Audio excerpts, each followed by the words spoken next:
14 ng Mayo. Sa 14 ng Mayo. Nalungkot yung isa. Ano sa kanya? Oo. Ba't iba ang yung maliit masyado? Eh, ba't nga rin isa maliit na ewan? May bulutong sila. Ay, wari ko din kailangan ng alpasan. Nagasamang sa amin. Ano yung paalmasal eh? Ano? Kaya mga bulag. Ako nga, ay, baka ano yung ano? Bakit ang maliit? Aso na umus lang ang iha. Mga kahit alpasan boy. Di matira ang matibay sa kanila, no?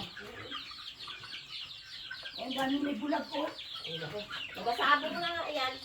Paligawin na. Yan. Yan, ipit! Yan. Ipit! Ubus na.